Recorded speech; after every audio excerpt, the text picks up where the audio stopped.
Esta noche comenzamos en medio del caos marmóreo de la antigua Roma, con multitudes rugiendo, piedras abrasadas por el sol y todo el espectáculo gladiatorio del Coliseo. No era solo un estadio, era una declaración, un lugar donde los emperadores presumían, los leones rugían, y medio público se perdía lo mejor porque alguien había derramado vino en su túnica. Imagina que despiertas antes del amanecer, no porque quieras, sino porque tu vecino discute a gritos sobre si es demasiado temprano para beber vino aguado. Te levantas de tu colchón duro como piedra, estiras tus miembros rígidos y te mentalizas para pasar las próximas 12 horas apretujado en un anfiteatro con 50.000 desconocidos. Si no sales de casa a tiempo, acabarás detrás de una columna junto a un tipo que trae gallinas vivas y perderás lo mejor del espectáculo. El Coliseo tenía 80 entradas, pero eso no significaba orden. Según tus sandalias y tu nivel de mugre te toca un sitio en las gradas altas lejos de los mármoles sombreados donde se sientan los senadores.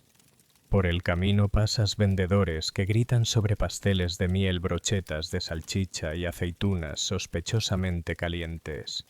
Quieres desayunar, pero no quieres que te claven un codo en el bazo mientras sostienes un higo. Prioridades. Cuando por fin alcanzas tu asiento, si es que se puede llamar asiento a una losa de piedra blanqueada por el sol, ya estás sudando. Ni siquiera han dado las 7 de la mañana. Te acomodas. Apartas a un niño de un codazo y escuchas los rumores que corren entre los ciudadanos medio dormidos. Habrá 20 tigres. Un gladiador germano mordió una oreja. Vendrá el emperador y estará de buen humor, nadie lo sabe, pero lo importante es que tú ya estás dentro. No te han pisoteado, no has perdido una sandalia y aún no te has desmayado. Para los romanos eso es una mañana perfecta. Entonces levantas la vista y te golpea la escala del lugar. El Coliseo es inmenso. Se terminó en el año 80 d.C., bajo el emperador Tito, como una mezcla de alarde arquitectónico y propaganda política. Cabían entre 50.000 y 80.000 personas, se alzaba 50 metros sobre el suelo y tenía más entradas que un aeropuerto moderno. Podía llenarse en 15 minutos o vaciarse en 10 si alguien gritaba fuego o vino gratis. Por fuera mármol travertino, estatuas y arcos grandiosos. Por dentro otra historia. Tú estás sentado en piedra al sol, mientras los senadores disfrutan de cojines y brisa generada por esclavos con palmas. Encima de todo el velarium un toldo retráctil manejado por marineros. Si lo desplegaban había sombra, si no te ibas convirtiendo lentamente en una pasa. Lo más impresionante, sin embargo, estaba debajo un laberinto de trampillas, jaulas, ascensores y poleas que podía lanzar animales prisioneros confundidos, o un avestruz con casco al centro de la arena en un abrir y cerrar de ojos. No era un simple anfiteatro, era el recordatorio de que Roma podía matarte de la forma más espectacular posible. Pero tu asiento te recuerda otra verdad. Aquí tu lugar depende de lo poco que importas. En la parte baja se sientan senadores, sacerdotes y magistrados con sus nombres tallados en mármol. Más arriba los ecuestres ricos con suficiente modestia para fingirlo. Más arriba aún los plebeyos, tú, y todos los que trabajan duro y sudan más duro. Y en la cima, casi rozando las nubes, mujeres, excepto vestales, esclavos extranjeros y cualquiera considerado indeseable. No hay cojines, no hay sombra, no hay reposabrazos. Si alguien derrama vino desde arriba, eso forma parte de la experiencia. Aún así vienes porque no se trataba solo de los juegos, era de ser visto incluso si lo único visible era la coronilla sudada de tu cabeza. Entre olor a lana, cuerpos apretados y discusiones sobre el precio del pan, tu estómago empieza a rugir. Los vendedores recorren las gradas ofreciendo aceitunas fermentadas, pasteles de miel, salchichas, dátiles, higos o frutos secos bañados en garum, la salsa de pescado que olía a barco abandonado, pero que los romanos adoraban. Los aromas se mezclan: carne asada, perfumes baratos, sudor humano y un par de cabras que alguien ha traído de compañía. A tu lado un hombre se abanica con un pergamino. Delante un niño mastica pan convertido en piedra. Y sobre todo flota el olor a dignidad marchita. Pero hay encanto en el caos. Los vendedores saben cuándo callar, cuándo gritar y cómo esquivar vómitos en las escaleras como auténticos profesionales. No viniste por las aceitunas ni por el garum, pero ya no imaginas sobrevivir sin ellos. Porque en el Coliseo incluso los bocados rancios son parte del espectáculo. Querrás tener algo que masticar y procesar emocionalmente mientras ves a un hombre intentar luchar contra un leopardo con un tenedor. Los juegos siempre empezaban con estruendo, o mejor dicho, con una decapitación. Antes de que los gladiadores aparecieran en escena, el Coliseo calentaba al público con un poco de sangre matutina, cortesía de criminales condenados prisioneros de guerra, o simplemente personas que habían fastidiado al senador equivocado. No eran ejecuciones aburridas, no. Esto era Roma. Esto era entretenimiento.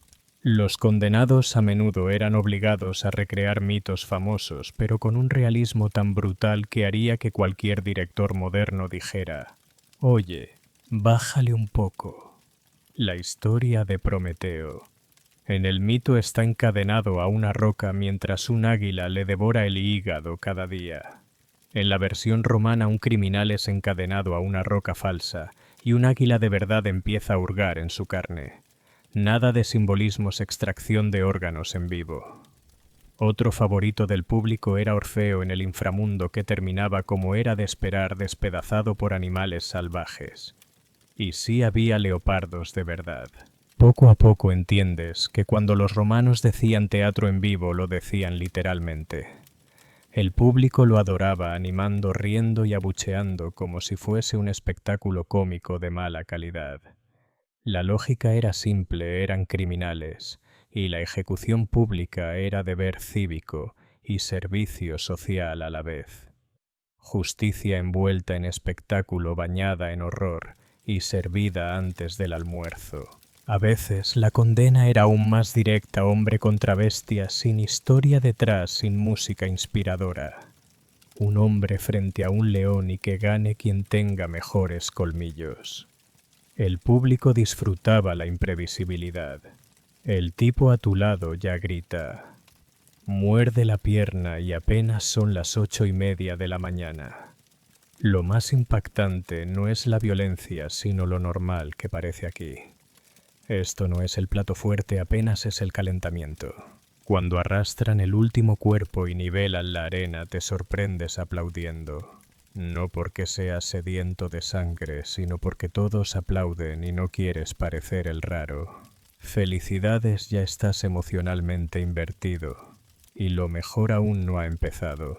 Tras los criminales desmembrados, llega el turno de la segunda ronda, las venaciones o cacerías de bestias, para quienes disfrutan su latín con un toque de crueldad animal. Creías que era un intermedio tranquilo, olvídalo.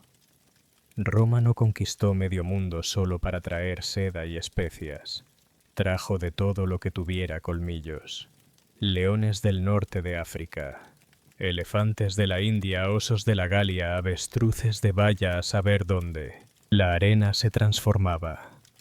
Árboles, rocas falsas y decorados surgían de trampillas ocultas. Porque en Roma no bastaba con matar un animal, había que darle tema. Entonces entraba el cazador, el venator.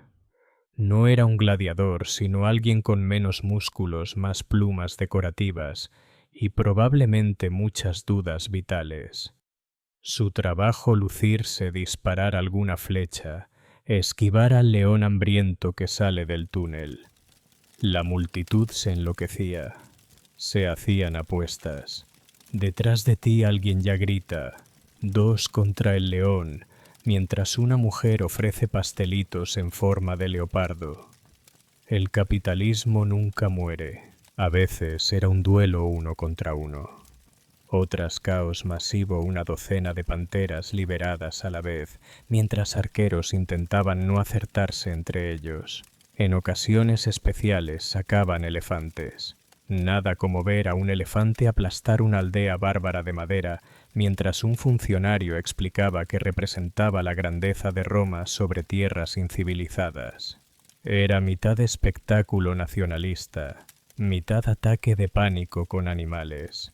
Y sí, a veces las bestias ganaban. Los cazadores no siempre salían vivos y al público eso también le encantaba. Había algo muy romano en animar tanto al hombre como a la cosa que intentaba devorarlo. Finalmente los animales caían, los decorados se retiraban y entraba alguien con escoba y nervios de acero para limpiar la carnicería matinal.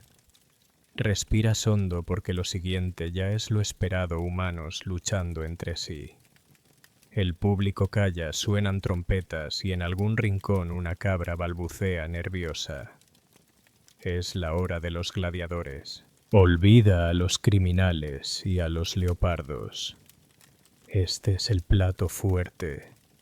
El momento en que profesionales entrenados se convierten en manchas decorativas sobre la arena. Si las venaciones eran el desayuno, los gladiadores son el asado principal del día servido con guarnición de crisis existencial. Los gladiadores no eran solo luchadores, eran celebridades, como atletas modernos pero con más cicatrices y menos dentista. Algunos esclavos, otros voluntarios, incluso nobles aburridos. Todos sabían cómo hacer una entrada. ¿Y qué entrada? Surgían de los túneles como estrellas de rock o como ganado con coreografía. Sus armaduras brillaban al sol, los cascos centelleaban, las espadas se alzaban. La multitud rugía, niños gritaban, alguien lanzaba una guirnalda. El anunciador proclamaba nombres, orígenes y estilos de combate. Un retiarius con red y tridente. Un secutor con casco liso y espada corta. Un murmillo con cresta en forma de pez más ridícula que práctica. Cada combate estaba diseñado para el drama grande contra pequeño rápido, contra blindado héroe local, contra lunático importado.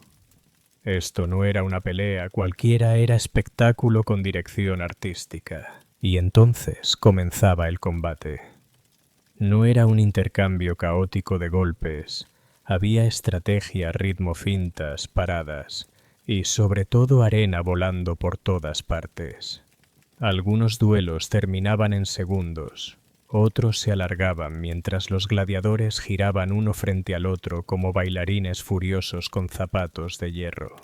La multitud lo vivía lanzando gritos, consejos inútiles y aplausos ensordecedores. No todos los gladiadores eran iguales. Roma amaba las categorías, los estilos, la sangre con estética. El retiarius ligero sin casco con red y tridente, básicamente un pescador con problemas de ira. Su enemigo natural, el secutor con casco cerrado y espada corta diseñado para que la red no se enganchara. El murmillo, el tanque con escudo enorme, casco pesado y la velocidad de un buey blindado. Y así con Hoplomachus Tracius di Machaeri. Cada uno una mezcla distinta de armas, armaduras y locura. El público tenía favoritos, no siempre los mejores, sino los más teatrales, los que rugían, posaban o lanzaban frases antes de embestir. Uno incluso saludó al emperador con una pirueta. Murió 5 minutos después, pero vaya espectáculo. Las armas eran reales, la sangre también, y los aplausos atronadores. Había algo casi elegante en todo ello, la técnica importaba, el juego de pies importaba. Desde tu incómodo asiento de piedra lo sentías en la piel. Estos hombres no luchaban solo por diversión. Luchaban por sobrevivir, por la fama, por una mínima posibilidad de seguir vivos mañana. Y lo más sorprendente todavía es mediodía. Si tenías la suerte de sobrevivir a tus primeros combates, aprendías a luchar con inteligencia, o al menos con estilo, porque en el Coliseo morir se esperaba. Morir con mala forma, eso sí que era imperdonable. Así que el combate termina, un gladiador queda en pie sudoroso, jadeante. El otro está en el suelo, sangrando, quizá temblando y sin duda replanteándose sus elecciones de vida. ¿Qué pasa ahora? Depende del humor de un solo hombre, el emperador. Sí, el personaje más poderoso del mundo, conocido con una corona de laurel en la cabeza, y su propio catador de vino, ahora juega a ser dios de la muerte. El gladiador vencedor mira hacia arriba. El público ruge, pero la decisión final no es suya. Es de su majestad imperial, sentado en el mejor lugar bajo toldo, bebiendo un vino que cuesta más que tu alquiler. Has oído las historias, Pulgar. Arriba significa misericordia, Pulgar. Abajo significa muerte. Pero como casi todo en Roma, la realidad es más confusa. Algunos historiadores creen que era al revés. Otros que el emperador simplemente agitaba la mano de forma vaga y que el resto adivinara. Lo único claro es que el herido tirado en la arena mira desesperado hacia el palco real con la súplica de quien comprende que la popularidad era en realidad cuestión de vida o muerte. Si el emperador está generoso o si el caído ha dado un buen espectáculo, puede perdonarlo. El público grita: «Mite, déjalo vivir». Si en cambio fue torpe, aburrido o peor aún extranjero, sin carisma, la multitud grita: «Yugula, mátalo», y el emperador puede escuchar o puede encogerse de hombros y señalar la condena mientras muerde un pastel de miel. A veces la multitud inclinaba el veredicto. Otras el emperador lo usaba como truco político, mostrarse clemente ante el pueblo o brutal ante los senadores. Relaciones públicas a través de la sangre. Y si la muerte es ordenada, el vencedor se acerca y da el golpe final. Limpio y rápido, o teatral y cruel. De cualquier forma, el perdedor muere con un poco de dignidad y mucha arena en la boca. El público aplaude, una flauta toca una melodía alegre, esclavos arrastran el cuerpo y alisan la arena. Y enseguida el siguiente combate, porque nada mantiene el imperio tan organizado como un calendario estricto y una definición muy flexible de misericordia. El sol ya está en lo alto. El mármol quema como sartén y el tipo de al lado se derrite dentro de su túnica. Tú sigues sentado. Has llegado hasta aquí, y por los dioses vas a ver hombres golpearse con espadas, aunque te desmayes en el intento. Bienvenido al intermedio, o como los romanos lo veían, la oportunidad de no morir de deshidratación antes de la siguiente ronda de combates. No hay espectáculo de medio tiempo, ningún número sincronizado de gladiadores al ritmo de flautas. Solo un respiro en los gritos, un coro de quejidos y el sonido de miles de cuerpos sudorosos moviéndose sobre la piedra. Los vendedores regresan más ruidosos que nunca. Vino, aceitunas, algo salado. Compras una copa de posca tibia, esa mezcla de agua con vinagre tan ácida que podría encurtir tus órganos. Es eso. O lamer la condensación del toldo de un senador. Mientras tanto, esclavos rastrillan la arena, recogen miembros sueltos y nivelan el suelo. El olor mezcla de zoológico, gimnasio y tumba abierta. Intentas no respirar demasiado hondo. Los senadores se estiran, los nobles cuchichean sobre qué gladiador tiene mejores abdominales y hasta oyes a un hombre explicarle a su esposa que claramente el león merecía ganar. Ella asiente abanicándose con una tablilla de cera. En los asientos altos alguien se desmaya. Nadie se mueve, no por crueldad, sino porque todos están a un colapso de acompañarlo. Si tienes suerte hoy, el velarium está extendido. Esa inmensa lona movida por marineros, porque al parecer hasta para dar sombra se necesitaba entrenamiento naval, cubre parte de la multitud. Si estás bajo ella, felicidades. Si no, disfruta viendo cómo tu sombra se tuesta lentamente. Entonces suena una trompeta. La multitud se agita. El desmayado despierta quizá a la fuerza. Los juegos reanudan. Estás deshidratado, quemado por el sol medio delirante.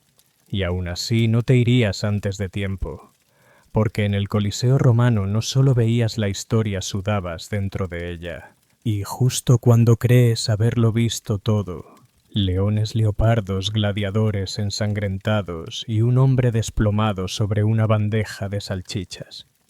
Roma te sorprende con algo aún más absurdo, una batalla naval. Sí, dentro del Coliseo. No estás alucinando, aunque ese vino avinagrado te hace dudar. No ocurría. Cada día era caro y caótico, lo que lo hacía perfecto para Roma. El suelo de la arena se retiraba y un sistema de acueductos y desagües inundaba el espacio. Agua real suficiente para pequeñas naves de guerra. Y allí soldados disfrazados de griegos remaban trirremes en miniatura sobre lo que hace un rato era el escenario donde un oso destripó a un hombre. Las batallas no eran tácticas navales, sino chapoteo caótico con disfraces. Choques de barcos arqueros disparando a veces hasta barcos incendiados para dar espectáculo. Si no estabas impresionado, probablemente estabas muerto. Incluso los senadores más cínicos arqueaban una ceja al ver explotar un barco pirata en miniatura. Los participantes, claro, no eran marineros profesionales. Eran condenados criminales prisioneros de guerra deudores. Su trabajo era morir teatralmente en un charco con olor a sudor de burro y salsa de pescado. El público enloquecía. Esto era narrativa en esteroides. Recreaciones mitológicas, batallas famosas, todo en vivo con accesorios efectos especiales y una tasa de mortalidad ridículamente alta. Cuando terminaba el agua se drenaba a una velocidad sospechosa, probablemente por gente cuyo oficio oficial era no preguntes si la arena volvía a secarse. Tú te quedabas boquiabierto sin saber cómo volverás a disfrutar de un mimo callejero después de esto. Y aún no ha terminado, porque tras la guerra naval llega el gran final. El sol empieza a bajar, las sombras se alargan sobre la arena, y el olor a aceitunas machacadas, sudor y angustia existencial flota en el aire.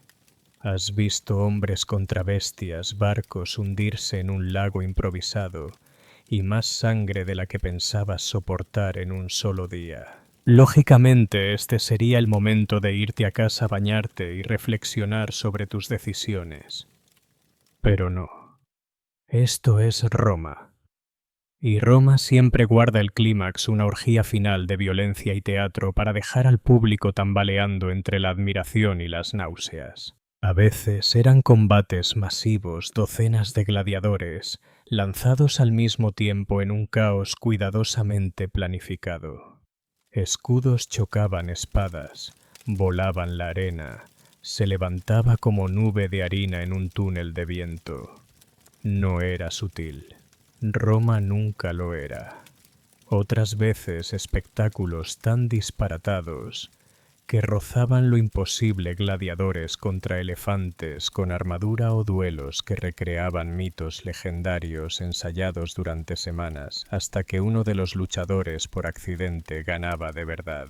Aquí el espectáculo alcanzaba su cima. Hombres moribundos aún posaban los supervivientes, gritaban al cielo el público entero en pie. Un mar de túnicas, puños y flexibilidad moral entusiasta. Se gritaban nombres, se lanzaban guirnaldas. Y si un gladiador sobrevivía al día y había impresionado lo suficiente, podía recibir una espada de madera el rudis y su libertad. Era raro, pero cuando pasaba todos lloraban. Incluso los vendedores de vino. El emperador se levantaba, saludaba, tal vez daba un discurso, tal vez se marchaba aburrido. En cualquier caso, la jornada no acababa con un susurro, sino con un rugido de aplausos y el eco lejano de alguien vomitando por exceso de sol y garum. Tú, agotado y con la moral enredada, te levantas junto a los demás. La túnica manchada, la espalda entumecida y la mente llena de imágenes imposibles de explicar en la cena. Y aún así regresarías mañana, porque nadie organizaba una ovación ensangrentada como Roma. Las trompetas se han apagado. El último gladiador abandona la arena tambaleante o cargado como un triste saco de carne. La multitud empieza a moverse, estirarse y practicar una tradición romana eterna, juzgar en voz alta las opiniones de los demás. Intentas salir, pero es básicamente un atasco de túnicas. El murmullo posespectáculo arranca. Todos se vuelven expertos gladiatorios de repente, aunque pasaron la mayor parte del combate discutiendo con su primo sobre queso de cabra fermentado. Te dije que el tracio iba a ganar. No, el secutor fue robado, sabotaje total. Ese elefante ni lo intentó, estaba enfermo.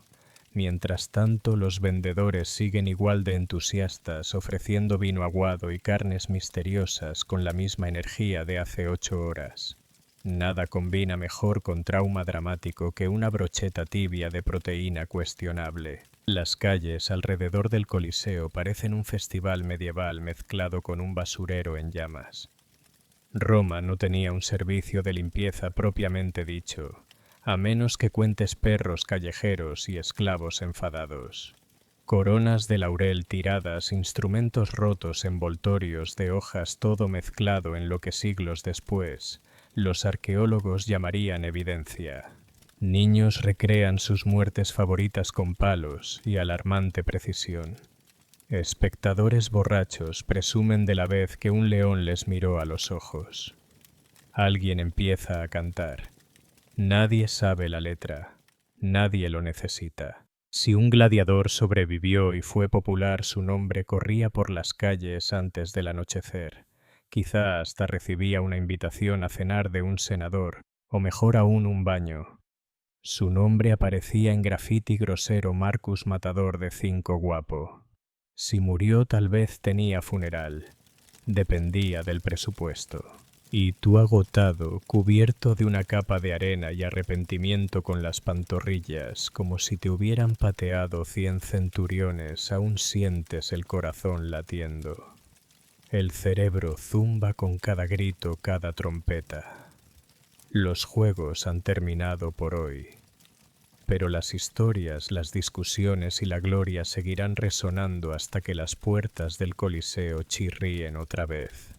Probablemente la semana que viene. Por ahora te preguntas, ¿cuánto costó todo esto? Animales, armaduras, decorados, vino con sabor a arrepentimiento. Nada barato. Bienvenido a la economía del entretenimiento romano, un agujero financiero tan enorme que hacía llorar a los contadores en sus togas. El Coliseo mismo, construido bajo Vespasiano y terminado por Tito, tomó más de una década, miles de obreros y cantidades absurdas de concreto. Cabía más de 50.000 personas, ninguna de las cuales pagaba entrada. Sí, era gratis. Gran gesto político, pésimo modelo de negocio. ¿De dónde salió el dinero del botín? El Coliseo fue financiado con el saqueo de Jerusalén. Cada tridente y cada dátil relleno eran patrocinados indirectamente por el expolio imperial. Una especie de complejo militar industrial con más leopardos en llamas. Y luego estaban los juegos. Un festival podía durar 100 días con miles de gladiadores y bestias. Alimentar, transportar y mantener elefantes de Cartago o hipopótamos del Nilo no era barato. Los gladiadores, tampoco entrenamiento, armas, médicos sí los tenían, y bastante competentes, y entierros para los que no sobrevivían. Todo lo pagaban emperadores, magistrados y mecenas adinerados buscando ganar puntos políticos o evitar ser los próximos en la arena. Algunos festivales podían arruinar a un noble menor, pero mantener feliz a la plebe valía la pena. Panem et circenses, pan y circo. No era filosofía, era política de Estado. Distracción con carbohidratos y carnicería y nadie protestaba, salvo cuando el dinero se agotaba. Así que has sobrevivido a un día completo en el Coliseo. Ejecuciones, cacerías, naufragios, espadazos, insolación, salchichas dudosas y el ego frágil de todo un imperio. Y el verdadero misterio no es cómo aguantaban el calor, sino por qué volvían. La respuesta es simple. Roma sabía montar un espectáculo, porque fuera del anfiteatro la vida era dura. Apartamentos estrechos, comida incierta, letrinas públicas que servían también para cotillear y una ciudad que olía a ambición, cloacas y cabra.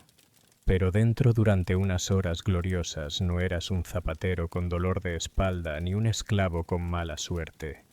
Eras espectador, parte de algo mayor, testigo de triunfo, tragedia y carnicerías coreografiadas. El Coliseo era la narrativa de Roma escrita en sangre y arena.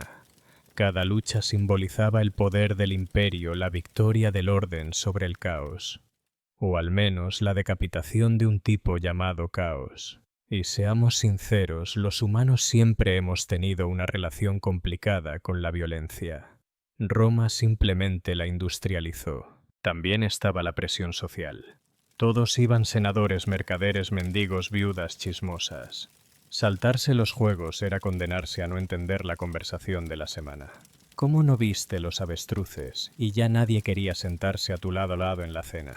Y lo más obvio era gratis. Podías quejarte del ruido de la sangre o de los barcos incendiados, pero tu bolsillo seguía intacto. Roma tal vez se construyó con impuestos y conquistas, pero compraba lealtades con espectáculo gratuito. Así que la gente volvía una y otra vez por la emoción, por la historia, por olvidar por un rato que fuera del anfiteatro estaban a merced de senadores y ratas de alcantarilla. Dentro eran espectadores, y en Roma eso era lo más parecido al poder que la mayoría tendría jamás. Imagina ahora una ciudad medieval en el auge de los gremios. El año es 1100. El aire apesta a humo, sudor y estiércol de caballo. Calles estrechas serpentean entre casas de madera abarrotadas, y detrás de cada tenderete tambaleante alguien intenta venderte algo, un zapato, una olla, un trozo de pan de calidades tan variables como la suerte. Necesitas botas nuevas. El primer zapatero dice que aprendió con un maestro en París. El segundo asegura que aprendió bajo la luna y las estrellas. A simple vista sus zapatos parecen iguales, pero uno se deshace bajo la lluvia y el otro te deja ampollas tan terribles que merecerían su propio certificado de defunción. Así era la economía medieval antes de la regulación, un mercado caótico de improvisación y palabrería. Artesanos por cuenta propia, sin normas, sin estándares, sin protección para trabajadores ni clientes. Cualquiera con herramientas y un rezo podía llamarse artesano. Algunos eran genios, la mayoría digamos experimentales. Si eras aprendiz, tu suerte dependía de tu maestro. Quizá aprendías con un herrero hábil y sobrio. O quizá tu maestro te usaba como fuelle humano, y lo único que aprendías era esquivar martillazos. Tu carrera dependía de a quién lograbas suplicar, sobornar o adular. Y olvida un salario justo sin derechos colectivos, te pagaban lo mínimo salvo que tuvieras músculos o conexiones. Los clientes tampoco estaban seguros. El pan podía llevarse rin. La cerámica romperse antes de llegar a casa. El sastre podía coserte un jubón tan torcido que parecía hecho para una cabra con escoliosis. La calidad y la honestidad eran opcionales, no obligatorias. Pero las ciudades crecían, el comercio aumentaba, y los riesgos de un mal zapato o una olla defectuosa ya no eran simples molestias locales. La insatisfacción crecía. El cambio estaba cerca. Amenazaban la estabilidad económica. Y de aquel caos empezó a surgir una solución, una que no solo transformaría el trabajo sino ciudades enteras. La llamaron el gremio. Cómo empezaron lento, discreto, por pura necesidad como todos los grandes sistemas. En pueblos de toda Europa artesanos y comerciantes comenzaron a reunirse en tabernas, iglesias o incluso bajo árboles en la plaza. Eran panaderos herreros, sastres carpinteros, hombres y mujeres, cuyos oficios eran pisoteados por estafadores y chapuceros. Al principio no lo llamaban gremio, solo una reunión de los que realmente sabían lo que hacían. Al inicio era cuestión de reputación. Si alguien vendía una espada torcida y se llamaba herrero, eso manchaba a todos los herreros. Así que empezaron a poner reglas. No rebajar precios de forma desleal, no usar materiales baratos, no entrenar idiotas. Poco a poco esos círculos se formalizaron nombres códigos de conducta. Y lo más importante, control. Si querías trabajar en su ciudad como albañil, tenías que pasar por ellos. Sin aprobación, sin clientes, sin trabajo. Los primeros gremios eran parte sindicato, parte escuela, parte sociedad secreta. Y sí había velas, cánticos y rituales raros, porque esto era la Europa medieval, y todo llevaba velas y rituales raros. No surgían solo en grandes urbes, hasta los pueblos pequeños tenían su gremio de tejedores o de toneleros. Se unían para regular la calidad, imponer salarios justos y mantener estándares éticos.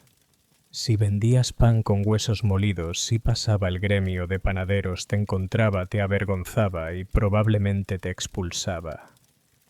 Suerte ganándote la vida después de eso. Para el trabajador común era un salvavidas. De repente había un camino de aprendiz a maestro. Si eras pobre pero hábil, el gremio podía levantarte. Empezabas como aprendiz, trabajabas con un maestro y al final presentabas tu obra maestra, literalmente una pieza perfecta que demostraba tu talento. Si pasabas, te convertías en profesional. A los pueblos también les gustaba. Los gremios significaban mejores productos, menos fraudes, más impuestos para recaudar. No olvidemos eso, ningún sistema se expande sin alguien cobrando. Para el siglo XII los gremios no eran solo comunes, eran poderosos. Fijaban precios, controlaban mercados y en algunas ciudades tenían más influencia que el propio alcalde. Unirte no era tan simple como levantar la mano y decir yo hago zapatos. Había reglas, muchas. Primero empezabas abajo del todo aprendiz. Generalmente un chico de 12 o 13 años, aunque en oficios como panadería o tejido también había chicas. Vivías con el maestro no solo para aprender, sino para ser criado en el oficio. Era trabajo, adopción y campamento militar medieval a la vez. Tu familia incluso pagaba al maestro. Tú limpiabas la fragua, hacías recados, removías calderos y quizás algún día tocabas una herramienta. Tras años de servicio mal pagado o directamente no pagado, sobrevivías y pasabas a oficial itinerante journeyman. Viajabas de ciudad en ciudad trabajando para distintos maestros y cobrando un sueldo. Pero aún no eras miembro pleno. Para eso debías presentar tu obra maestra revisada por los ancianos del gremio. Imagina la presión, meses fabricando una silla, una espada, un tapiz, sabiendo que un punto torcido podía condenarte a seguir como oficial de por vida. Si aprobabas, felicidades, podías abrir tu propio taller, entrenar aprendices y votar en la política del gremio. Pero ser maestro no significaba libertad. Ahora estabas atado al grueso libro de reglas. No trabajar fuera de horario. No bajar precios. No contratar más obreros de los permitidos. No usar materiales no autorizados. Las violaciones implicaban multas, listas negras o humillación pública. Sí había castigos oficiales por trabajos mediocres hasta expulsión del pueblo. Cada gremio tenía rituales, símbolos, juramentos, santos, patronos y sedes propias más majestuosas que muchas iglesias. Eran club cartel y mafia medieval al mismo tiempo, y cuando tuvieron poder no dudaron en usarlo. En el siglo XIII, Los gremios eran la vida de las ciudades. Paseabas por Brujas, Gante o Londres y lo veías en todas partes, calles con nombres de oficios, edificios más imponentes que palacios. Las casas gremiales que servían de tribunales, salones de fiesta y claro, tabernas fuera de horario. Dictaban no solo qué se producía, sino cómo, cuándo y quién podía hacerlo. Los ayuntamientos rara vez se enfrentaban a ellos, la mayoría de concejales eran miembros de gremios. Elecciones, acuerdos, todo se decidía entre paredes de sus salas. Algunos gremios incluso mantenían milicias privadas para proteger a sus miembros o presionar a las autoridades si los impuestos subían demasiado. También eran red de seguridad social. Si enfermabas te ayudaban a pagar. Si tu casa ardía te daban apoyo. Si morías costeaban el entierro y cuidaban de tu viuda e hijos. En un mundo sin seguros, sin leyes laborales ni pensiones, el gremio era tu salvación. Y estaban las fiestas gremiales. Cada oficio tenía su santo: panaderos con San Honorato, herreros con San Eligio. Y todos tenían excusa para desfiles, procesiones, banquetes y litros de la bebida apropiada. Incluso competiciones, imagina un tira y afloja entre carniceros y sastres. Ese era el ambiente. Claro, los gremios no siempre eran amigables entre sí. Surgían peleas por competencias. ¿Podía un zapatero hacer botas de montar o era cosa del curtidor? ¿Podía un carpintero reparar barcos o solo el calafate? Estos roces acababan en juicios o puñetazos. Aún así, los gremios pusieron orden en el caos, convirtieron las ciudades en motores de comercio y orgullo cívico. Pero cuanto más creció su influencia, más creció también su arrogancia y sus enemigos. Porque aunque daban beneficios, los gremios no eran paraísos de hermandad. Eran excluyentes elitistas, y cuando probaron el poder real, profundamente corruptos. Querías entrar como maestro, mala suerte si no eras hijo de maestro o no tenías los contactos adecuados. Tu obra maestra podía ser perfecta, pero si no les gustaba tu cara, tu familia o tus ideas nuevas, te rechazaban. Muchos gremios se volvieron clubes hereditarios donde la sangre importaba más que la habilidad. Si eras forastero, inmigrante, pobre o simplemente diferente, la puerta estaba cerrada. Podías pasar tu vida como oficial y nunca abrir taller propio. Siempre encontraban excusa. Esta alfombra no es simétrica. Esta espada está demasiado afilada. Este pan no tiene alma suficiente. Tenían 100 maneras de decir no. Y si trabajabas sin permiso, te cerraban a la fuerza. Sí existían los ejecutores del gremio, destruían tus mercancías, alejaban a tus clientes o te arruinaban con multas. En casos extremos, artesanos rebeldes podían ser azotados, encarcelados o desterrados. Ellos lo llamaban proteger los estándares. Los críticos lo llamaban un monopolio.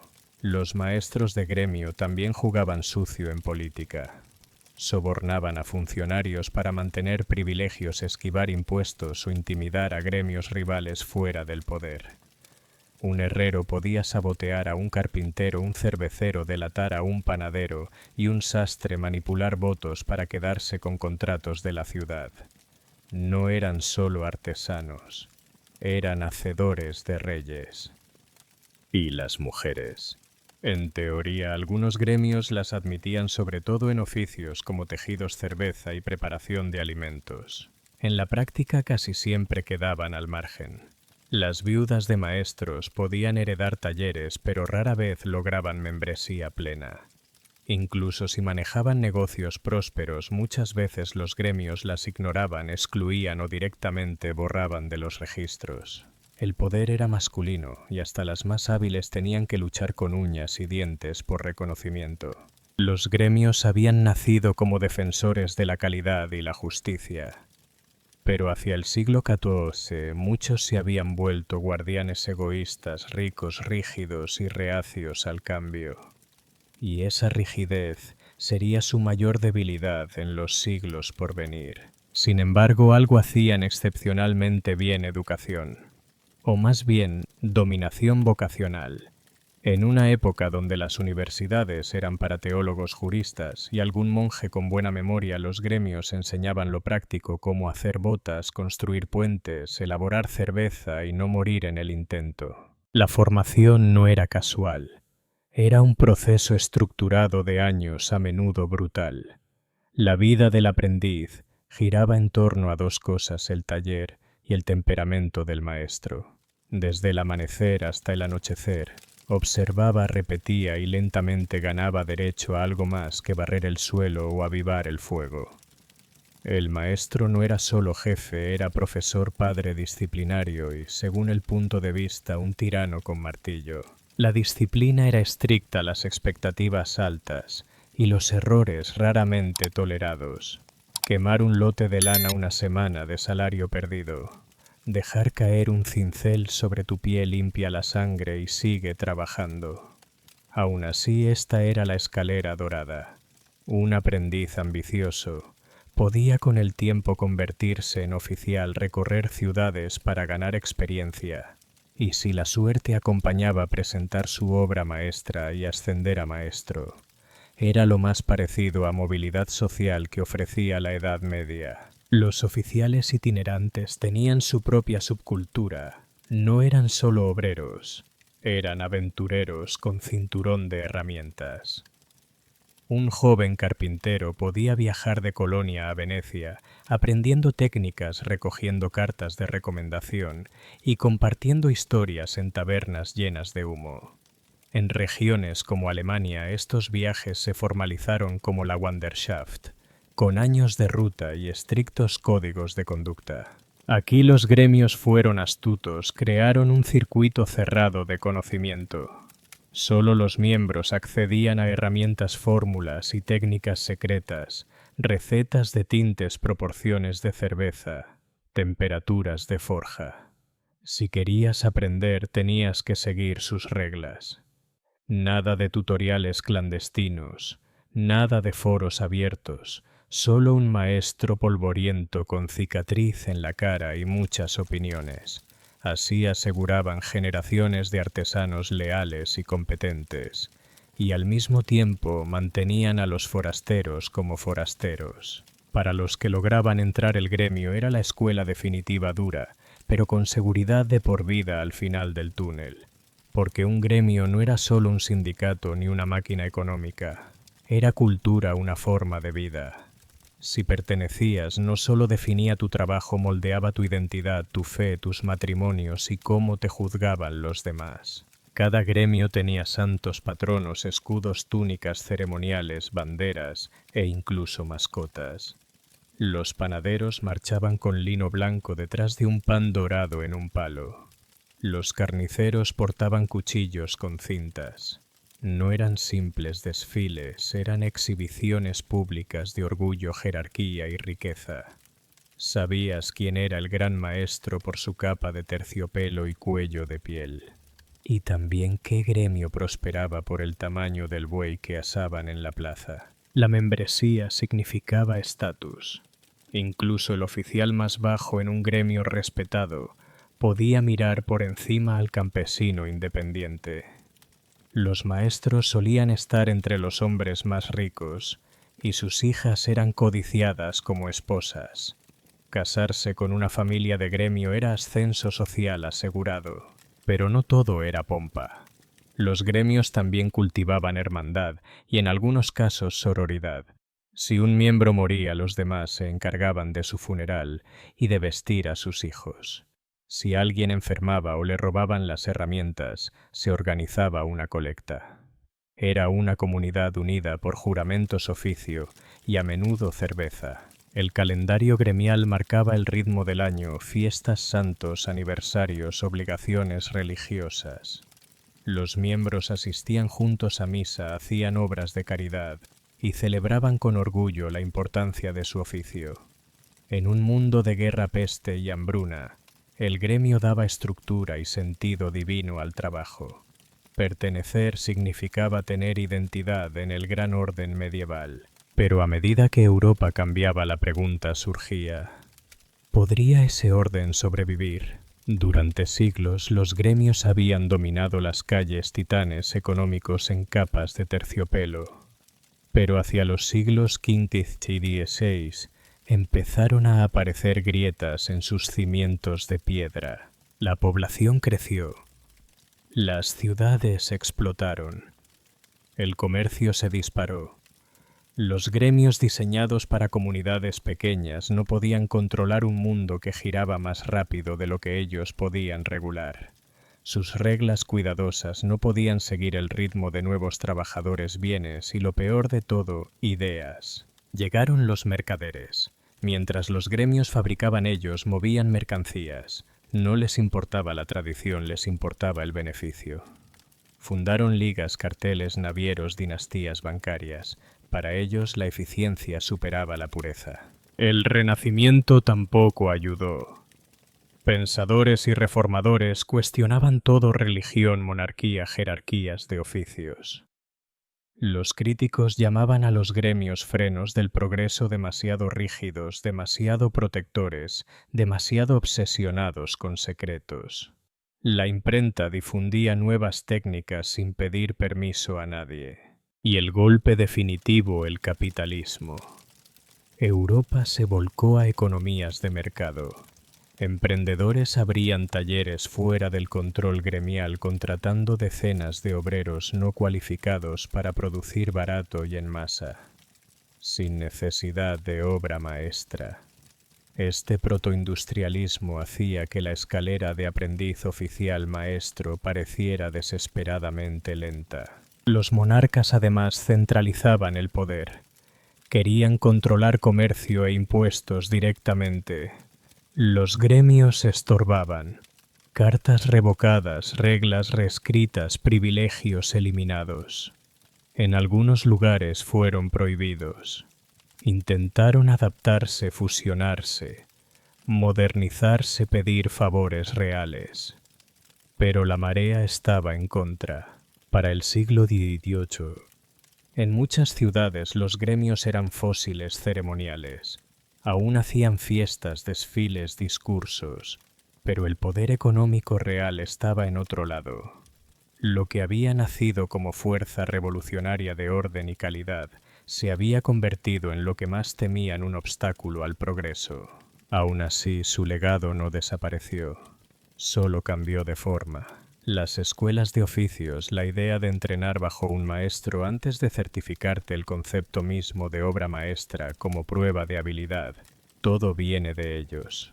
Incluso los sindicatos modernos son sus descendientes, los gremios originales, los primeros protectores del trabajo. Organizaban huelgas, exigían salarios justos, ofrecían apoyo en caso de accidente y resistían la explotación mucho antes de que Marx escribiera una sola palabra. Y aunque los sindicatos modernos sean menos ceremoniales y un poco menos obsesionados con San Crispín, sus objetivos siguen siendo sorprendentemente familiares: dignidad, estabilidad y protección para la clase trabajadora. Los gremios también moldearon nuestra idea de profesionalismo. La noción de que un oficio no es solo un trabajo, sino un llamado, algo digno de orgullo, de estándares y de comunidad. Eso es pensamiento gremial. El fontanero con certificación, el electricista con licencia, el arquitecto con su colegio profesional. Todos caminan tras las huellas de los viejos canteros y carpinteros medievales. Incluso la cultura empresarial les debe mucho. Las corporaciones modernas con estatutos, membresías y recursos comunes ya existían en los gremios, sus cartas fundacionales, sus jerarquías, sus salas de reunión. Básicamente eran juntas directivas con más velas y menos hojas de cálculo. El rastro cultural todavía se ve. Calles con nombres de oficios, escudos de armas, festivales históricos. En Londres, algunas compañías gremiales, como la venerable Compañía de Orfebres, aún operan aferradas a tradiciones antiguas en un mundo dominado por algoritmos. Pero sobre todo los gremios dieron identidad a los trabajadores medievales en un mundo brutal de señores de la guerra, hambrunas y peste. Ser miembro de un gremio significaba tener un lugar, significaba importar, ser parte de algo más grande. Claro, no eran perfectos. Acaparaban poder, excluían a forasteros y muchas veces sofocaban la innovación. Pero en un mundo caótico y sin regulación, aportaron estabilidad y estructura. No solo moldearon oficios, moldearon ciudades, vidas y futuros. Así que la próxima vez que camines por una calle llamada Calle de los Carniceros o veas un letrero de maestro carpintero, recuerda, estás viendo las sombras de un sistema que para bien o para mal inventó la idea misma de trabajo como la conocemos. En el mundo medieval la vida estaba marcada por el calendario de la Iglesia. Y el calendario tenía un ritmo estricto: arrepentirse, ayunar, y luego darse un festín como si la vida dependiera de ello. Tras semanas, a veces meses sin mantequilla, carne o siquiera alegría, cuando terminaba el ayuno, el banquete no solo comenzaba, explotaba. Las fiestas religiosas eran los momentos designados para desatarse legal y espiritualmente. Desde el señor más alto hasta el campesino más pobre, todos compartían un entendimiento: Dios estaba mirando. Y ese día estaba de acuerdo con que repitieras plato. No eran comidas casuales, sino eventos comunales desbordantes: carnes asadas, mesas repletas de pan y jarras de cerveza y vino especiado pasando de mano en mano bajo la luz de las velas. La misa por la mañana y por la tarde, el salón señorial o la plaza convertidos en orgía de comida, bebida y baile hasta perder el equilibrio. La razón era la recompensa. Toma la Cuaresma, por ejemplo, 40 días de ayuno antes de Pascua. Nada de carne, nada de lácteos, nada de huevos. En algunos lugares, especialmente piadosos, ni siquiera risas. Así que cuando llegaba el domingo de resurrección no era solo celebrar la vida de Cristo, era una fuga colectiva del purgatorio culinario. Incluso los monasterios, símbolos de disciplina, cedían. Sacaban panes finos, guisos de pescado, tartas de frutas y sí, vino. Seguían las reglas, pero también encontraban maneras creativas de definir qué contaba como ayuno. Pista: las colas de castor eran clasificadas como pescado. Estas fiestas eran pegamento social. Vecinos hombro con hombro, ricos y pobres mezclados, aunque no de forma igualitaria. Los señores organizaban banquetes colosales para mostrar riqueza y piedad, invitaban a siervos y clero, aunque seguían sentados en mesas mucho mejores. Para la gente común era un respiro del trabajo y la oportunidad de probar delicias que raramente podían permitirse: un ganso asado, un budín especiado o incluso un pavo real servido con sus plumas reinsertadas para el dramatismo. En el frío invierno, cuando el sol apenas se alzaba y la nieve convertía pueblos en bocetos helados, la gente necesitaba algo que esperar. Ese algo era Yule, la fiesta invernal que mezclaba instintos paganos con celebración cristiana. Antes del cristianismo, pueblos germánicos y nórdicos ya celebraban Yule en el solsticio: honrar el regreso del sol, espantar espíritus malignos y asar todo lo mínimamente comestible. Se encendían fuegos, se quemaban troncos enormes durante 12 noches. La Iglesia astuta no prohibió Yule, lo bautizó. Para la Edad Media, Yule era ya la Navidad, las 12 noches del 25 de diciembre al 6 de enero. Pero el espíritu seguía siendo muy pagano. El centro del festín, la cabeza de jabalí asada, decorada con hierbas y frutas, llevada en procesión con música y versos latinos. En los salones nobles se presentaba en bandejas de plata. En aldeas humildes era más probable un cerdo y cada parte se aprovechaba. Las mesas se doblaban bajo pan, caza asada, pasteles rellenos de frutas y carnes, potajes espesos y pudines hervidos en sacos de tela. Hidromiel, cerveza y vino caliente corrían a raudales. Yule era también tiempo de diversión y travesura: juglares, farsas, parodias, procesiones absurdas. Incluso la Iglesia toleraba un poco de irreverencia. La fiesta de los locos permitía a clérigos menores vestirse con disfraces y organizar ceremonias satíricas. Era absurdo caótico, pero estaba permitido. Había regalos, villancicos, casas adornadas con acebo y hiedra y perennes símbolos de vida en medio del invierno. Yule no era solo un festín, era supervivencia disfrazada de celebración. Si Navidad era la fiesta de la alegría, la Epifanía era la fiesta del sentido. Celebrada el 6 de enero, conmemoraba la visita de los Reyes Magos, pero en la Edad Media también era el clímax de toda la temporada de Yule, y en muchos sitios más elaborada que la propia Navidad. En la 12ª noche la gente estaba cansada, llena, y quizá todavía borracha, pero nadie se la perdía. Era la última excusa legal para comer, beber y coronarse rey antes de volver a la rutina miserable. El centro, el roscón del rey, pan o pastel especiado con frutos secos, miel y vino. En su interior un haba o moneda escondida. Quien la encontraba se convertía en señor del desorden, rey o reina del banquete, con corona de papel y derecho a dar órdenes ridículas todo el día. La Iglesia quería solemnidad, revelación divina. Pero en la práctica era absurdo teatral lleno de inversiones, de roles sirvientes burlándose de amos mujeres, mandando a hombres niños como obispos guiando procesiones. Era caos, caos sagrado. Y por supuesto banquetes, carnes asadas, nueces confitadas, natillas dulces y vinos especiados. En las casas ricas, especias exóticas como canela o azafrán anunciaban lujo. La Epifanía era una mezcla rara de solemnidad y sátira.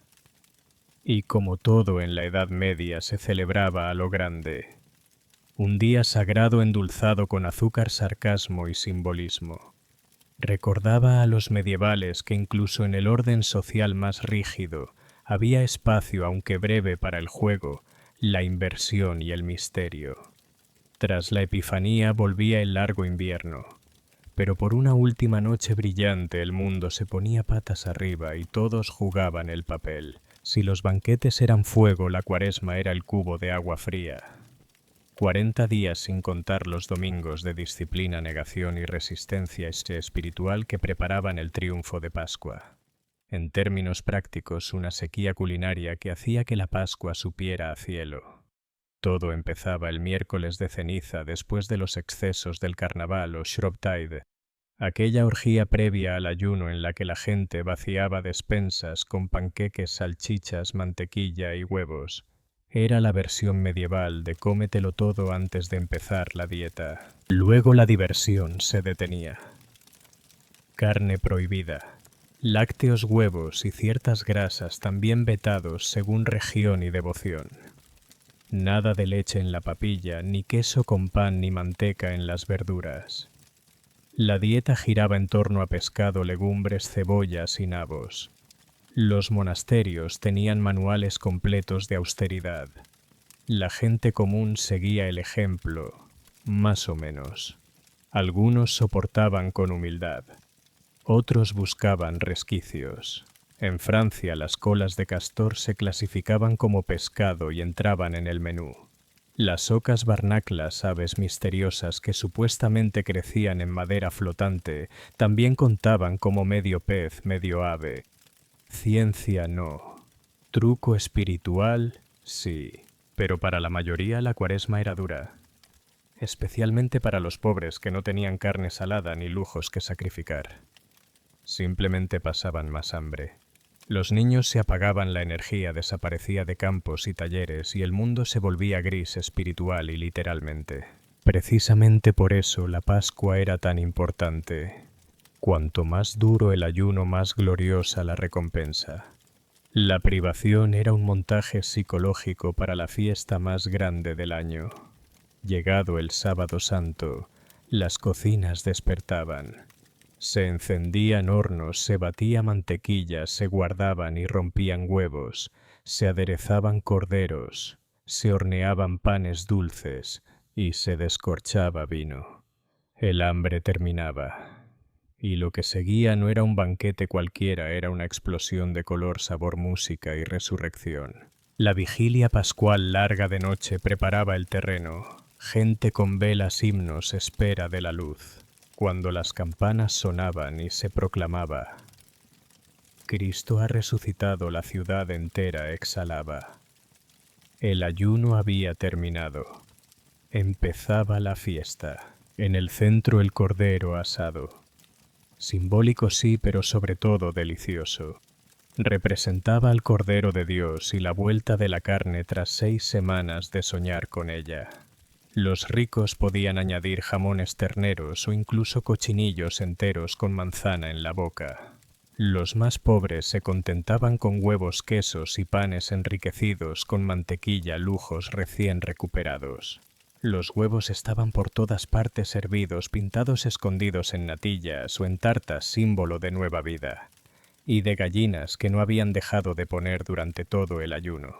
Las mesas se llenaban de panes trenzados con hierbas, tartas de miel con frutas, vinos especiados. Los nobles repartían monedas y bollos dulces a los pobres como gesto piadoso. Los monjes montaban espectáculos de resurrección con trajes, cantos y humo teatral. La Pascua no era solo devoción, era un renacimiento de los sentidos. En un mundo de guerras, peste y hambre, esa alegría no era solo bienvenida, era sagrada. Y la Iglesia no era mero árbitro moral de todo esto. Era anfitriona, chef y planificadora. El calendario eclesiástico no solo marcaba ayunos, sino también festines. Cada santo, cada mártir, cada milagro justificaba una mesa llena. Los monasterios eran potencias gastronómicas, tierras, viñedos, cervecerías, pesquerías. En fiestas sacaban pan fresco, quesos tiernos, frutas confitadas, y si el día lo merecía, azúcar, el oro blanco de la Edad Media. Para obispos y abades, la hospitalidad fastuosa era esperada, demostraba piedad, generosidad y poder. Organizar un banquete de Pascua o Epifanía con nobles clérigos y pobres invitados era acto religioso tanto como misa. Los párrocos también hacían lo suyo, bendecían la comida, compartían vino con feligreses y hasta convertían el atrio en festival con música, danza y mesas bajo el cielo. Claro que había críticos. Algunos reformadores murmuraban que los monjes se volvían demasiado blandos, demasiado amigos del ganso asado y la cerveza fuerte. Se quejaban de gula en nombre de Dios, sobre todo cuando los abades cenaban en cuartos privados con cojines de terciopelo y cubiertos de plata. Pero la Iglesia defendía las fiestas, eran alegría divina hecha materia. Pan no era solo alimento, era sacramento. El vino no solo bebida, era celebración. La alegría misma era un fruto del espíritu. Comer en exceso en las fechas correctas era santo. Los banquetes medievales no eran solo comida, eran espectáculos sensoriales. Una invitación era pase a un teatro donde el jabalí asado compartía escenario con juglares músicos, mimos danzantes y a veces tragafuegos. Lo básico, música y danza. Juglares con laúd, flautas, tambores y gaitas. Canciones de santos, batallas, amores cortesanos o chistes de campesinos. Con suficiente vino todos cantaban desde caballeros hasta cocineros, bailando en corros improvisados. Luego venían los mummers, actores ambulantes que hacían farsas con máscaras absurdas y burlescas. Teatro ritual y delirio a la vez. Máscaras de animales, disfraces de reyes y ángeles, mucho slapstick y sátira. Vidas de santos contadas con acentos locales. Diablos en clave cómica. Escenas bíblicas peligrosamente personalizadas. La fiesta de los locos llevaba esto al extremo, invirtiendo roles con sermones falsos y jerarquías parodiadas. Y claro estaba el espectáculo de mesa. ¿Has visto una tarta que al cortarla libera pájaros vivos? Los medievales sí. No era raro que los platos fueran también escenarios pasteles en forma de castillos, esculturas de azúcar, en forma de dragones, incluso cisnes asados, vueltos a vestir con sus propias plumas. Eran trucos culinarios diseñados para dejar boquiabiertos a los invitados. Los grandes señores contrataban acróbatas domadores de animales enanos o bufones para divertir entre un plato y otro. El objetivo no era la sutileza, sino el espectáculo. El banquete era teatro y cada comensal tenía asiento en primera fila. Incluso la comida contaba historias. Había platos simbólicos que representaban ideas religiosas, peces con forma de cruz, panes con iconos escondidos, salsas teñidas con colores de significado litúrgico. Nada era accidental. Todo desde el plato hasta la actuación reforzaba lo sagrado y lo espectacular.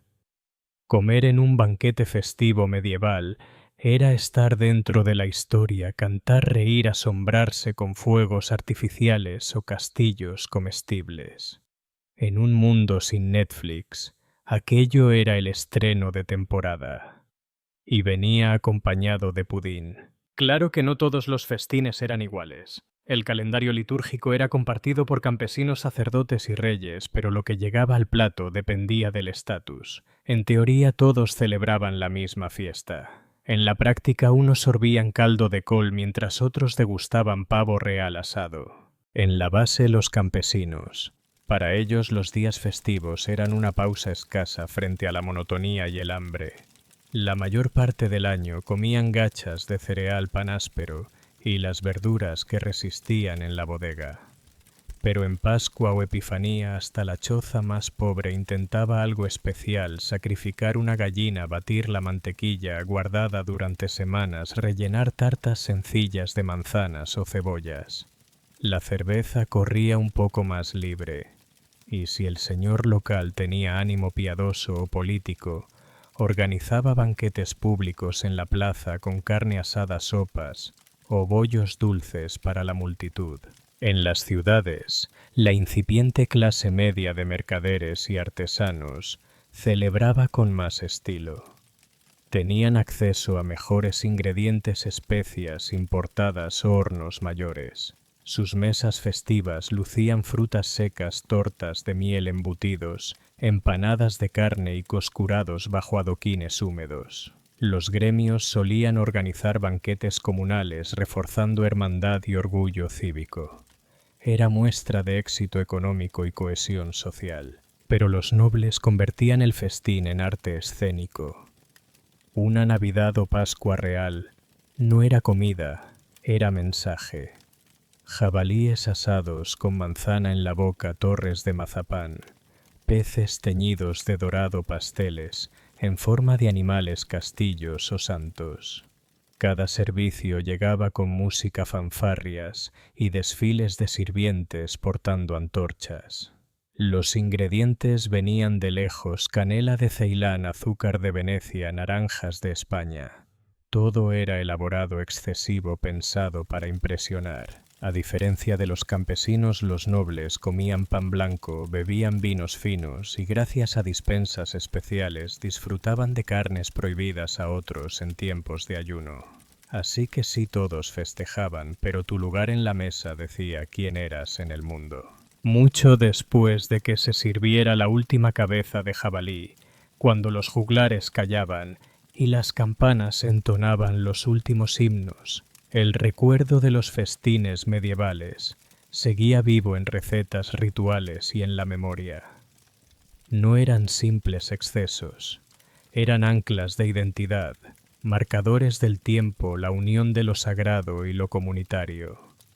En un mundo de plagas, malas cosechas y guerras, la secuencia de Yule, Epifanía y Pascua recordaba que la luz volvía tras la oscuridad, que el ayuno siempre daba paso al festín. Con el paso de los siglos, muchas tradiciones sobrevivieron. La Navidad con sus asados, el tronco de Yule, los regalos y el verde decorado hunden raíces en aquellas costumbres. Lo mismo los roscones o King's Cakes de la Epifanía con su sorpresa escondida hoy en Francia, España o Nueva Orleans. Pascua también guardó su sabor, los huevos como centro de mesa, el cordero real o de chocolate, los bollos cruzados que todavía llenan panaderías cada primavera. Pero quizá más duradera que la comida fue la idea misma de festear como acto sagrado. Creer que ciertos días deben apartarse para reunirse, agradecer y recordar que la alegría también es santa, esa es herencia medieval. Los banquetes no eran glotonería. Eran actos de esperanza, de desafío. Eran la comunidad diciendo, seguimos aquí, seguimos creyendo, seguimos celebrando. En un tiempo sin neveras, sin hornos industriales ni supermercados, montar un banquete festivo exigía planificación, sacrificio e imaginación. La comunidad entera trabajaba horneando, asando, cantando, rezando. Y la recompensa nunca era solo llenar el estómago, era reír, contar historias, saborear la humanidad compartida. Era por un instante probar el cielo. Y mientras en Europa se apagaban los ecos de aquellas fiestas en los mármoles de Roma imperial, nacía otra historia. En el año 130 Totito, en medio de palacios relucientes y susurros que corrían más veloces que caballos, vino al mundo Faustina la menor. No nació en nobleza común, sino en la cúspide del prestigio romano. Su padre Antonino Pío estaba destinado a ser emperador. Su madre Faustina la mayor ya era ícono de virtud matronal. Faustina no heredó solo un nombre o riquezas, heredó expectativas. Educada entre estatuas de dioses, vigilada por senadores y formada por las mejores mentes del imperio, aprendió latín y griego antes que muchas romanas aprendieran a tejer. Su instrucción no era adorno, era política, filosofía estoica retórica, el arte de la virtud pública. Su infancia era un ensayo general para la púrpura imperial, pero la vida en palacio era un funambulismo. Faustina no era solo hija de sus padres, era pieza en el tablero, herramienta para reforzar la sucesión dinástica y la confianza pública en los antoninos. Cada gesto calculado, su sonrisa diplomacia, su silencio estrategia. Y aún así, en medio de aquel guión, Faustina brillaba con carisma y presencia, cualidades que serían su mayor fuerza en un mundo de egos frágiles. Su linaje la separaba del resto. Sobrina nieta de Adriano, futura esposa de Marco Aurelio, y madre del infame Cómodo. Antes incluso del matrimonio, su destino estaba esculpido en piedra, bustos de su madre en templos, monedas con su nombre, poetas alabando su sangre divina. Pero la grandeza es espada de doble filo. La fama que la elevaba la ponía también bajo el escrutinio eterno. Susurros de admiración y de escándalo. En Roma nadie era solo persona. Todos eran símbolos. Y los símbolos o brillaban o se rompían. El mundo romano estaba plagado de disturbios civiles, guerras fronterizas y plagas. Ser emperatriz no significaba sedas y banquetes, significaba representar fortaleza, engendrar herederos y mantener intacta la imagen imperial, todo mientras navegaba en una corte llena de susurros y dagas.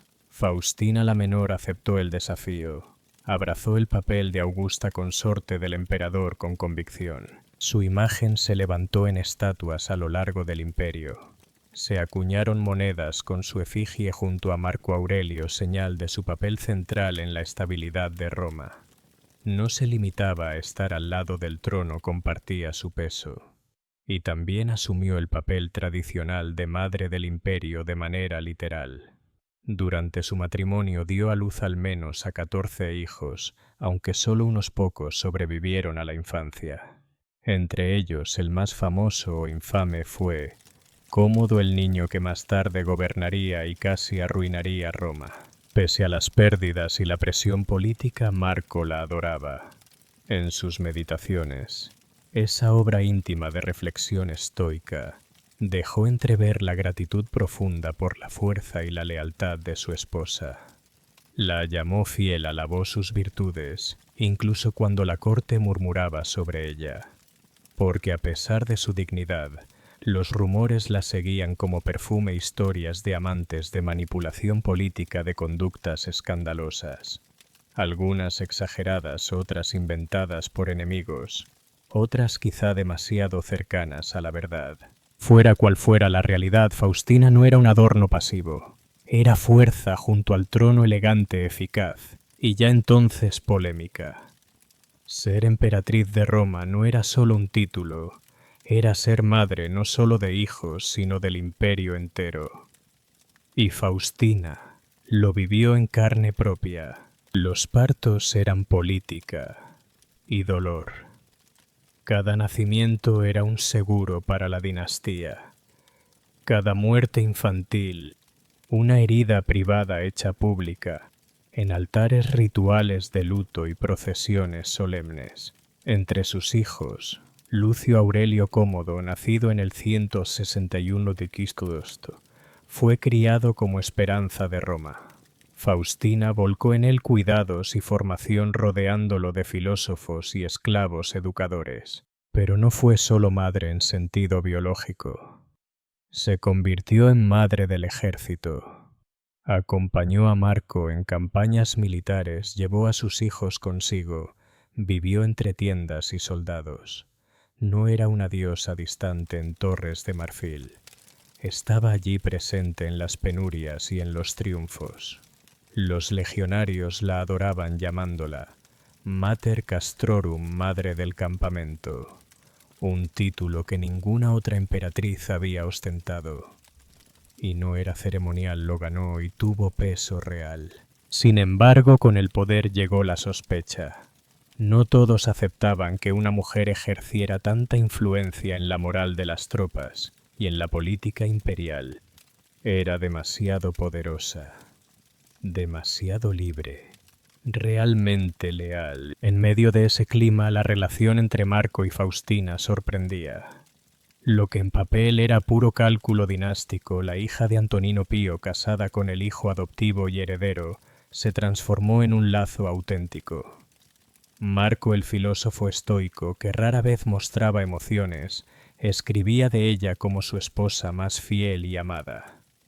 En un mundo de matrimonios arreglados, esas palabras eran revolucionarias. Ella lo acompañaba incluso en la guerra, apoyaba sus decisiones en el caos brutal de las fronteras. Y él, en recompensa, le otorgó honores inéditos, títulos imperiales, monedas con su rostro, ceremonias donde compartía protagonismo. No era un adorno, era la otra mitad de la ecuación. Pero Roma estaba dividida. Para los soldados Faustina era figura querida. Para el Senado y la aristocracia era un enigma incómodo. Los rumores se multiplicaban, amantes entre gladiadores, manipulaciones en el palacio, conspiraciones veladas. Ninguna prueba, solo sombras. Pero el chisme romano no necesitaba evidencias para encenderse. Lo asombroso es que Marco nunca vaciló. Mientras otros emperadores hubieran desterrado o silenciado a una esposa problemática, él permaneció fiel. Quizá no creyó nunca los rumores o quizá simplemente no le importaban. Su matrimonio duró 30 años a través de guerras, pestes, rebeliones y pérdidas inmensas. Sin embargo, la historia no la dejó escapar de la sombra del escándalo. Desde Roma hasta las provincias más lejanas, su nombre despertaba tanto admiración como sospecha. La acusación más famosa que Cómodo no era hijo de Marco, sino fruto de un romance con un gladiador.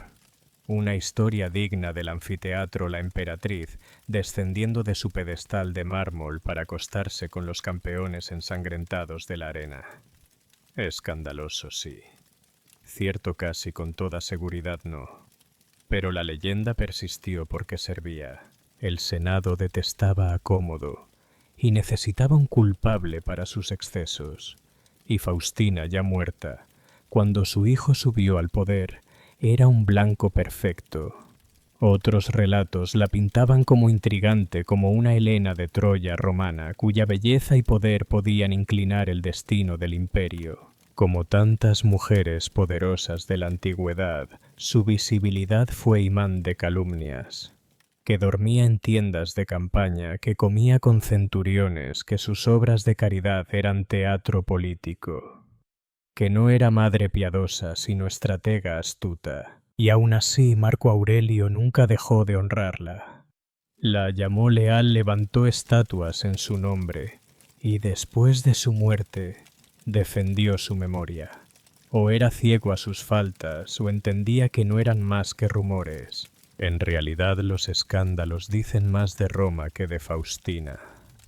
Una mujer poderosa que se negaba a vivir en silencio estaba condenada a atraer enemigos.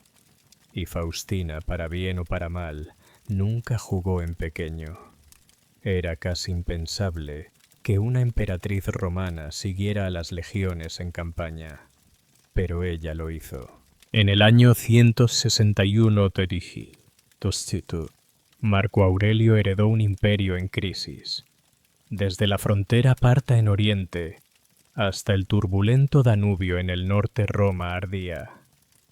Rebeliones, enfermedades e invasiones extranjeras convirtieron lo que pudo haber sido un reinado de filósofo en el desgaste de un soldado. Y a través de todo Faustina viajó con él. No se limitaba a apariciones ceremoniales. Vivía entre los soldados, soportaba el frío, el barro y la tensión como cualquier oficial.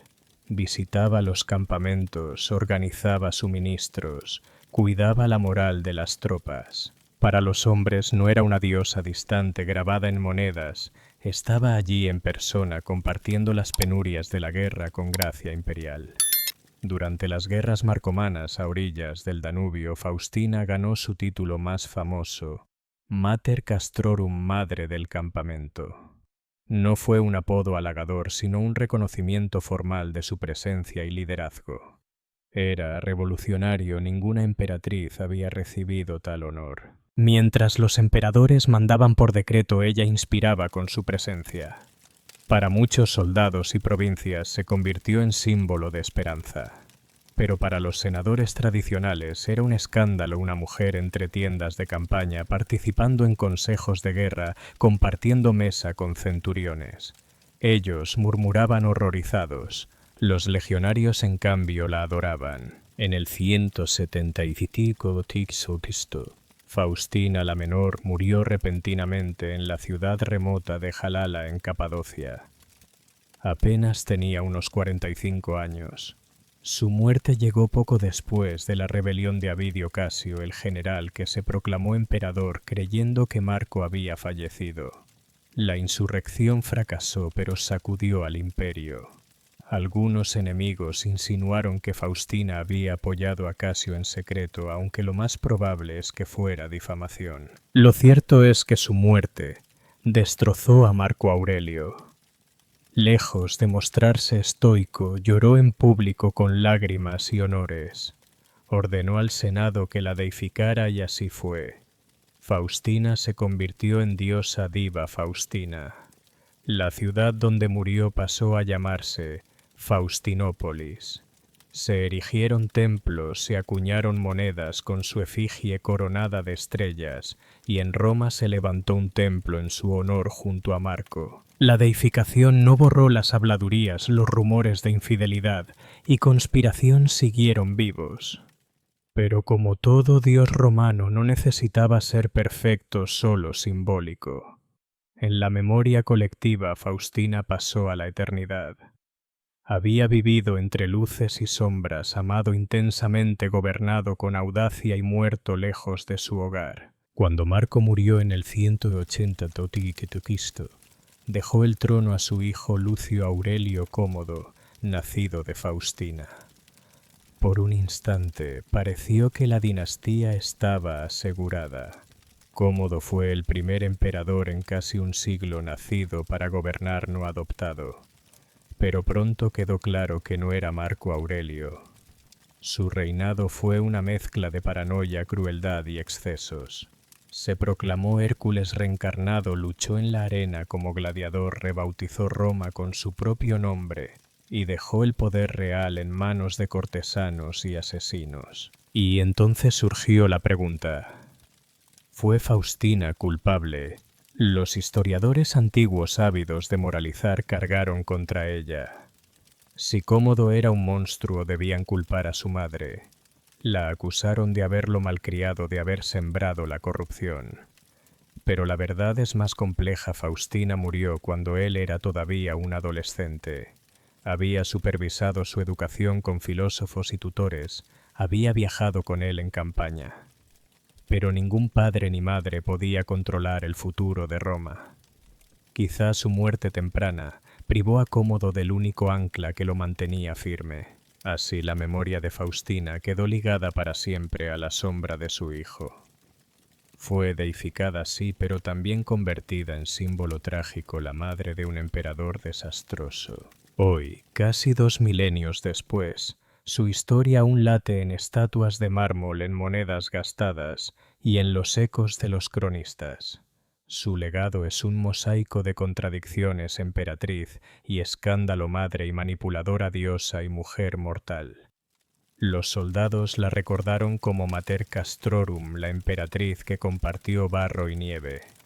Marco la recordó como su fiel y amada compañera.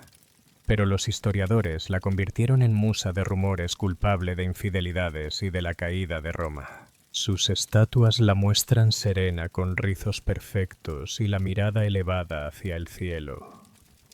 Pero detrás de ese rostro idealizado se esconde la historia de una mujer que navegó poder, amor y pérdidas en el corazón del imperio más peligroso del mundo. Su deificación no fue solo honor, fue estrategia. Una madre divina garantizaba una línea divina. ¿Fue Faustina modelo de deber o jugadora política disfrazada de virtud maternal? Quizá ambas cosas. Quizá esa dualidad es lo que la hace inolvidable.